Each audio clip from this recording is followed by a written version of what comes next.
الحمد لله وكفى وسلام على عباده الذين اصطفى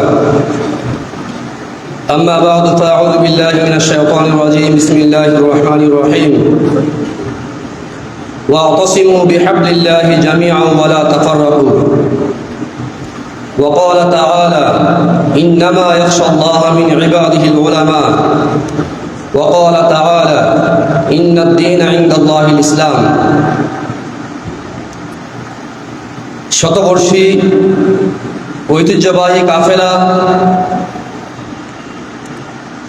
জমিয়তে উলামা ইসলাম বাংলাদেশের অঙ্গ সংগঠন ছাত্র জমিয়ত বাংলাদেশের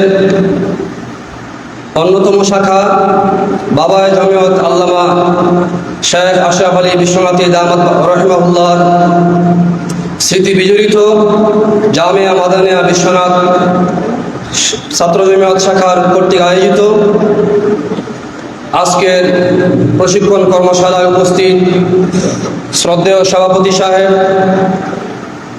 জামিয়ার আসাতিজায়ে কেরাম, জমিয়ত নেতৃবৃন্দ, আমার সামনে উপবিষ্ট আজিজ তালেবে ইলম, ছাত্র জমিয়তের কর্মী ভাইয়েরা, সর্বপ্রথম মহান আল্লাহর দরবারে শুকরিয়া আদায় করছি যে আল্লাহ তাআলা আমাদেরকে আগামী সচেতন জাতি গঠনে, সচেতন নাগরিক গঠনে এবং দ্বীনের অতন্দ্র পাহারাদার গঠনে আল্লাহ তাআলা আমাদেরকে প্রশিক্ষণ কর্মশালায় উপস্থিত হওয়ার তৌফিক দান করেছেন। শুকরিয়া আদায় করছি আলহামদুলিল্লাহ। আমার মনে হয় এই বছর অন্তত যে আমাদের প্রথম প্রশিক্ষণ কর্মশালা, যেটা আমাদের বারবার হওয়া উচিত, এরকম প্রশিক্ষণ কর্মশালা আমাদের বারবার হওয়া উচিত। প্রশিক্ষণ ছাড়া কোনো জাতি গঠন হয় না। আমার যে কোনো কাজে, যে কোনো কর্মে আমি দক্ষ হতে হলে অন্যতম যে বিষয়টার প্রয়োজন সেটা হলো প্রশিক্ষণ। প্রশিক্ষণ ছাড়া মানুষ কাজ করে বেশি কিন্তু ফল পায় কম। কিন্তু যারা প্রশিক্ষণের মাধ্যমে কাজ শিখে তারা কাজ করে কম, কষ্ট করে কম, ফল পায় বেশি। একবার আব্রাহাম লিঙ্কনকে জিজ্ঞাসা করা হয়েছিল যে আপনাকে যদি একটা কুতার দিয়ে বলা হয়, একটা কুড়াল দিয়ে বলা হয় আপনি 7 ঘন্টায় গাছটি কাটেন, আপনাকে যদি একটা কুড়াল দিয়ে বলা হয় আপনি 7 ঘন্টায় গাছটি কাটেন, তখন আপনি কি করবেন? তখন আব্রাহাম লিঙ্কন জবাবে বলেছিল, আমি প্রথম 6 ঘন্টায় বসে বসে কুড়ালটিকে দাঁড় করব, কুড়ালটিকে দাঁড় দিব, আর পরের 1 ঘন্টায় আমি গাছটি কাটব। প্রশিক্ষণের বিষয়টা এমন, আমি যদি প্রশিক্ষণের মাধ্যমে নিজেকে গঠন করতে পারি, বানিয়ে নিতে পারি, তো আমি সহজেই কাজটি করতে পারবো। আব্রাহাম লিঙ্কন কি বললো, যদি একজন সাধারণ মানুষকে যদি কি দেওয়া হয়তো, একটা কুড়াল দিয়ে বলা হয়তো আপনি 7 ঘন্টায় গাছটা কাটতে, সে বললো আমি 7 ঘন্টায় খুব মেহনত করে গাছ কাটা শুরু করবো, যাতে করে আমি 7 ঘন্টার ভিতরে শেষ করতে পারি। কিন্তু উনি কি বললেন যে প্রথম 6 ঘন্টায় আমি কুড়ালটি দাঁড় দিব, দাঁড় করে পরে 1 ঘন্টায় আমি কি করব, সহজেই গাছটি কেটে ফেলবো। কষ্ট হবে কম, কাজও হয়ে গেল। এখানে প্রশিক্ষণের প্রয়োজন আছে না নাই? প্রিয় তালিবে ইলম ভাইয়েরা, আপনারা শুনেছেন যে আমার বিষয় দেওয়া হয়েছে সাংগঠনিক দক্ষতার প্রয়োজনীয়তা ও ছাত্র জমিয়ত কেন করব। বিষয় এখানে আসলে দুইটি, উভয়টারই লম্বা চূড়া আলোচনার প্রয়োজন। তো আবার সময় দেওয়া হয়েছে 30 মিনিট, আমি সংক্ষেপে উভয় বিষয়ে কিছু আলোচনা করবো ইনশাআল্লাহ। প্রথমে আসুন সাংগঠনিক দক্ষতার প্রয়োজনীয়তা। সাংগঠনিক দক্ষতার আগে সংক্ষেপে বুঝে নেই সংগঠন কি। সংগঠন হলো যে কোনো লক্ষ্য উদ্দেশ্যকে সামনে রেখে, কোনো একটা বিষয়কে সামনে রেখে কয়েকজন মানুষের দলবদ্ধ কাঠামোকে সংগঠন বলা হয়। এই হিসেবে আমরা সবাই কোনো না কোনোভাবে সাংগঠনিক কর্মকাণ্ডের সাথে জড়িত। আমরা এখানে যারা আসাদুজ্জায়ে কেরাম এবং ছাত্র তালিবে ইলম যারা আছি, আমরাও সবাই মিলে এক ধরনের একটা সংগঠন। মসজিদে ইমাম সাহেব আছে, ইমাম সাহেব এবং মুসল্লিগণ মিলে এটাও এক ধরনের একটা সংগঠন। কারণ সব ইমাম সাহেব এবং মুসল্লিগণ মসজিদে আসেন, তারাও একটা বিষয়কে সামনে রেখে, একটা লক্ষ্য সামনে রেখে। এরকম একটা পরিবার, এটাও এক ধরনের একটা সংগঠন। মানে একটা পরিবারের মধ্যে সবাই একত্রে বসবাস করে, তাদেরও একটা লক্ষ্য উদ্দেশ্য থাকে। যে কোনো একটা লক্ষ্য উদ্দেশ্যকে সামনে রেখে কয়েকজনের দলবদ্ধভাবে কাজ করে যাওয়ার নামে হলো কি সংগঠন। এখন সেই লক্ষ্য যদি ভালো হয় ভালো সংগঠন, মন্দ হলে মন্দ সংগঠন। সেই লক্ষ্য যদি দুনিয়াবি হয় তাহলে দুনিয়াবি সংগঠন, সেই লক্ষ্যটা যদি ইসলামী হয় তাহলে ইসলামী সংগঠন, সেই লক্ষ্যটা যদি রাজনৈতিক কোনো বিষয় হয় তাহলে রাজনৈতিক সংগঠন। বুঝে আসছে কথা? এবার শুন সাংগঠনিক দক্ষতার প্রয়োজনীয়তা। বলে দক্ষতা ছাড়া কোনো সংগঠনেই পরিচালনা করা এবং এই সংগঠনকে আগে বাড়িয়ে নেওয়া, সংগঠনের অগ্রগতি কোনোভাবেই সম্ভব নয় দক্ষতা ছাড়া। এখানে আমি যেই সংগঠনেই থাকি, আমার যদি সাংগঠনিক দক্ষতা থাকে তাহলে আমার দ্বারা এই সংগঠনের কাজ হবে। আমি যদি এই সংগঠনের নেতৃত্ব থাকি তাহলে আমার নেতৃত্বে এই সংগঠন দুর্বার গতিতে এগিয়ে যাবে। দক্ষতা ছাড়া, সাংগঠনিক দক্ষতা ছাড়া না আমি আদর্শ নেতাকর্মী হতে পারবো, না আমি আদর্শ দক্ষ সাংগঠক হতে পারবো, কিছু হতে পারবো না। কোনো ধরনের যদি আমার সাংগঠনিক দক্ষতা না থাকে তাহলে আমি এক প্রকারের সংগঠনের জন্য বোঝা হয়ে দাঁড়াতে পারি। কোনো সময় আমার দ্বারা সংগঠনে বিশৃঙ্খলা হতে পারে। এখানে সাংগঠনিক দক্ষতার গুরুত্ব অপরিসীম। যে কোনো কাজে দেখেন, দক্ষতা ছাড়া তো কাজটা সঠিকভাবে আঞ্জাম দেওয়া সম্ভব না। একজন কৃষক, সে যদি কৃষিকাজে দক্ষ না হয় তাহলে সে হাল চাষ করার সময় লাঙ্গল দিয়ে গরুর পা কাটবে, সে কোদাল দিয়ে আইল কাটার সময় নিজের পাও কাটতে পারে।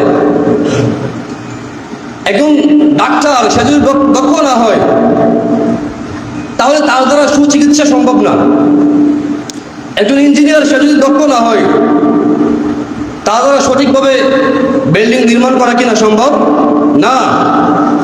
এই কারণে দুনিয়াবি যে কোনো কাজে আমরা দেখি ওই কাজটা সঠিকভাবে আঞ্জাম দিতে হলে ওই কাজে কি হতে হয়? দক্ষ হতে হয়। ঠিক তদ্রূপ আমরা সংগঠন করব, সংগঠন করতে হলে কি দরকার? সাংগঠনিক দক্ষতা দরকার।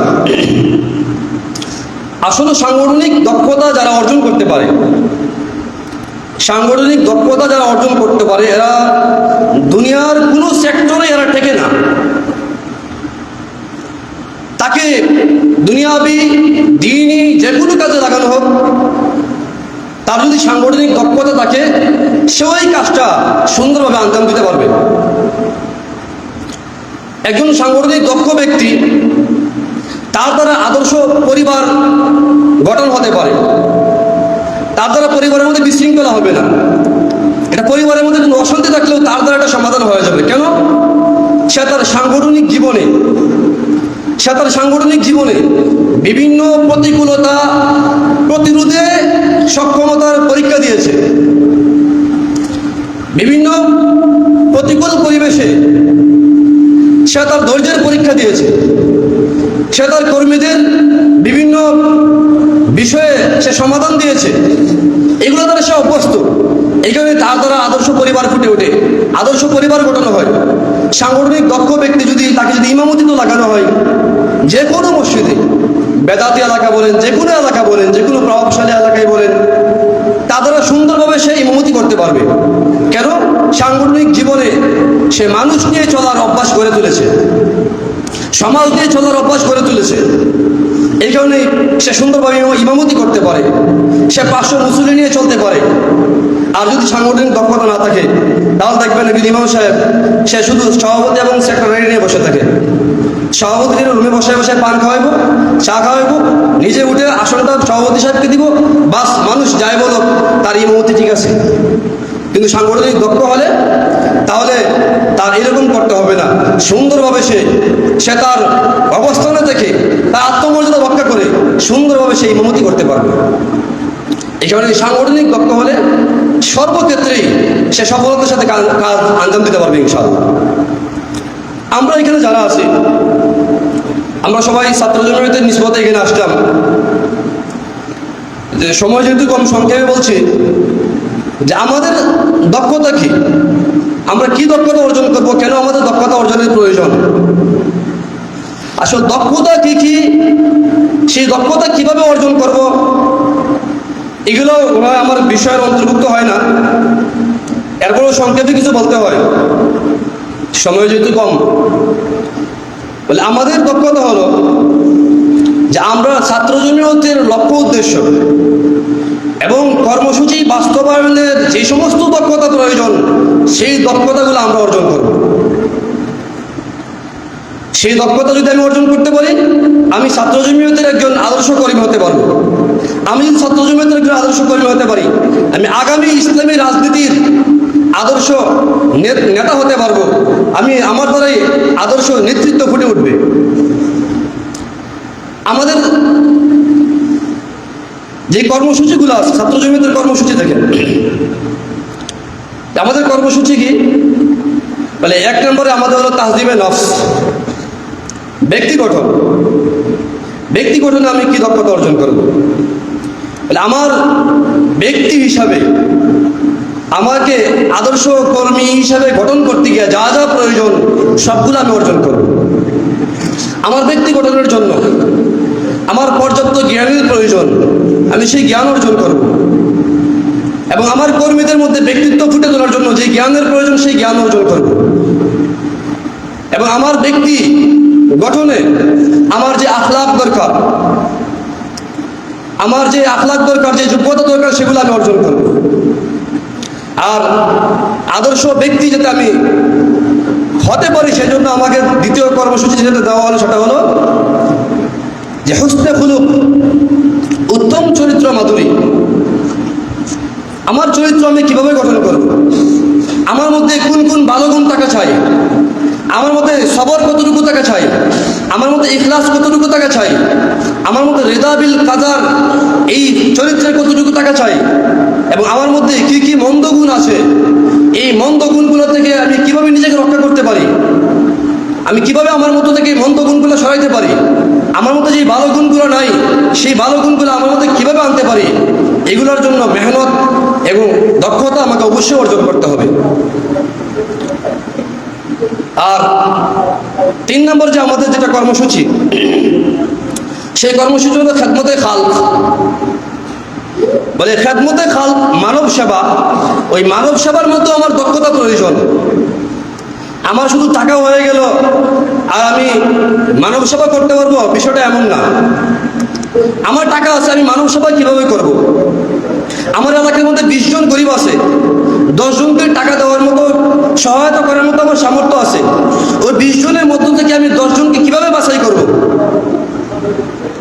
আমার এলাকার লোকজন থেকে পাশের এলাকার মধ্যে অসহায় বেশি, তা আমার এলাকার মানুষদেরকে আমি কি বুঝ দেব, তাদেরকে আমি কিভাবে অগ্রাধিকার দিব? আমার টাকা নাই, আমি কিভাবে সমাজ সেবা করতে পারি? আবার আমার টাকা ছাড়াও অন্য কিভাবে আমার বুদ্ধি দিয়ে, আমার জ্ঞান দিয়ে, পরামর্শ দিয়ে মানব সেবা করতে পারি? আমি কিভাবে আমার সাথে আরো অন্যান্য মানুষকে, সমাজকে একত্রিত করে, যুব সমাজকে একত্রিত করে, সহকর্মীদেরকে একত্রিত করে কিভাবে আমি মানব সেবা করতে পারি? এই সবগুলা হলো কি আমার দক্ষতার অন্তর্ভুক্ত। আবার ছাত্র জমিয়তের 4র্থ যে কর্মসূচি, সেটা হল তানজিম বা সংগঠন। আমি সংগঠনকে কিভাবে গঠন করতে পারি, আমি সংগঠনকে আমি কিভাবে নেতৃত্ব দিব, আমি একজন নেতা হিসেবে আমার মধ্যে কি কি গুণ থাকা দরকার, আমি একজন কর্মী হিসেবে আমার মধ্যে কি কি গুণ থাকা দরকার, আমি ছাত্র জমিয়তের একজন কর্মী হিসেবে আমি আমার সহপাঠীদেরকে আমি কিভাবে দাওয়াত দিব, কোন ভাষায় দাওয়াত দিব, আমি একজন স্কুলের স্টুডেন্টকে আমার ছাত্র জমিয়তের কিভাবে দাওয়াতটা দিব, একজন কলেজের স্টুডেন্টকে আমি কিভাবে দাওয়াত দিব, আমার গ্রামের একজন রাখাল, তাকে আমি কিভাবে জমিয়তের দাওয়াতটা দিব, এই সবগুলা জানার নাম হলো কি, আবার এটাই আমার সাংগঠনিক দক্ষতার অন্তর্ভুক্ত। আমার ব্যক্তি বিশেষ আমার দাওয়াতের বাসাটা ভিন্ন হবে, ব্যক্তি বিশেষ আমার দাওয়াতের বাসাটা কি হবে, ভিন্ন হবে। আমি মাদ্রাসার ছাত্রকে যখন দাওয়াত দিব জমিয়তের, তখন আমি যেই বাসায় দাওয়াত দিব।